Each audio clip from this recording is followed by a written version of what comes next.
So I was diagnosed with Friedreich Ataxia or FA in 2016 when I was 12. So I was just about going into high school, which is already a scary time.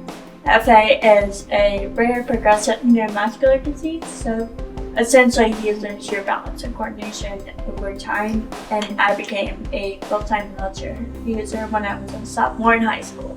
FA is so rare, there's only 15,000 people in the world that have it. When I was first diagnosed and I was growing up with FA and navigating the world with FA, I didn't have anybody to look up like that. Everybody that was on social media and had FA or similar diseases was older, like adults. And I was looking for someone that was going through high school.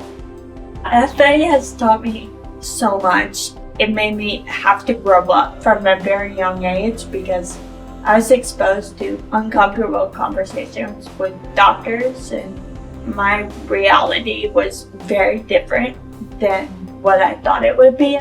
I also just learned to have so much empathy for people, to treat everyone with kindness and never assume anything, and try to give people the same kindness they gave me when I was first diagnosed, no matter what they're going through. When I was going to college, I was like, I don't want to do a sorority. I was disabled. I was afraid of people making assumptions or being closed off to me. And then my family or my friends talked me into it.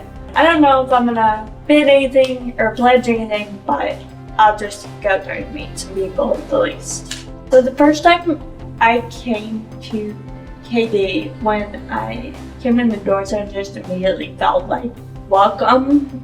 And I remember leaving KD and I cried in my car because I was like, that was so nice.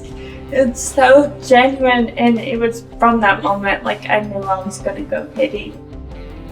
A lot of fundraisers that I do now, I've always done even in high school, but I've made so many connections through KD. I think KD has made it super easy for me to do those things just because of the connections I've made, not only in my chapter, but also the alumni.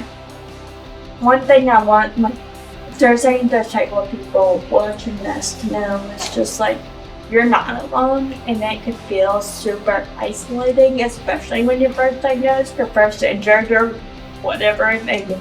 It can feel very isolating and you can feel very alone, but it's important to remember that you're not